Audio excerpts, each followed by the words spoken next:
We may be thankful now, but do we need to find a new way to make this thankfulness known? How could we express being thankful? There's a story of a blind boy. Every morning he sits out with his cap on the ground in front of him. One morning he was sitting on the steps of a building with his hat at his feet. He was holding up a sign which said, "I am blind, please help." There were only a few coins in the hat. A man was walking by. He took a few coins from his pocket and dropped them into the hat. He then took the sign, turned it around, and wrote some words. He put the sign back so that everyone who walked by would see the new words.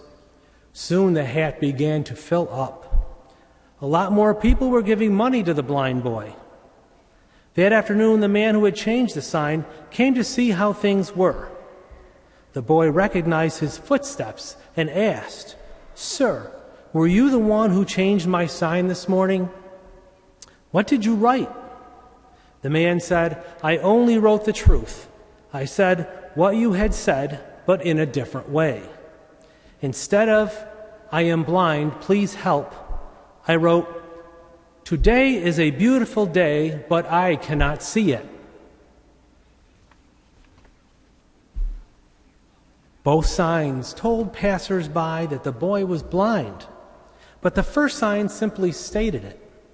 The second sign said to others that they were sighted, and if they were sighted, they have a gift to which they should give thanks.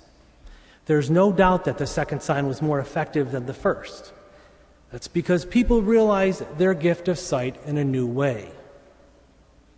In this new year, we could look at gifts in a new way, especially if we are taking something like our sight for granted. The gospel today deals with thankfulness and in new ways. There are two very distinct ways in which we are shown how to go about this. The first way is Mary's way. The gospel says, "And Mary kept all these things, reflecting on them in her heart." The scriptures are rich with what Mary kept in her heart. The knowledge of the angel visiting her to tell her she is expecting the Son of God. The visit with her sister Elizabeth, where her relative also finds out she too is expecting in her old age. And that Elizabeth's child will be called John and will tell of the coming of the Christ. Having God's Son will be new, of course, not only for Mary, but for the entire world. Mary realizes this, and then she reflected on them in her heart. That means that she not only accepted what was happening, but thought about these things. She prayed about them. She meditated on these things. This was a new way for Mary to live, so she had to find a new way to thank God for these gifts. She decided not to act outwardly about them. She decided to cherish them and thank God for them in her prayers to Him.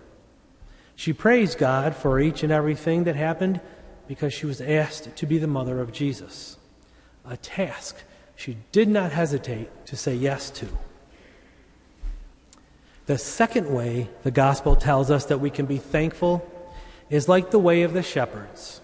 They not only came to visit and praise the baby Jesus, but as the gospel says, the shepherds returned glorifying and praising God for all they had heard and seen, just as it had been told to them. The shepherds acted on what was told to them that they heard and what they had seen. They went back home and related to all what they heard and saw. They spread the good news, which is the gospel. They enlightened all they met with this news of a new beginning. They enlightened people with their words, as the man who changed the blind boy's sign enlightened others to the blind boy's plight in a way passers-by had never thought. Mary showed thanks by praise. The shepherd showed thanks by action. Two ways that could be new to all of us when we give thanks for those gifts that we receive from others, and especially from God. We're coming up on a new year. Let us move into this new year and also carry throughout this new year thankfulness for what we see by thanking those that gift us with a new word, a new gesture, a new way of thanks. Maybe this will bring us closer together in a way that God would approve.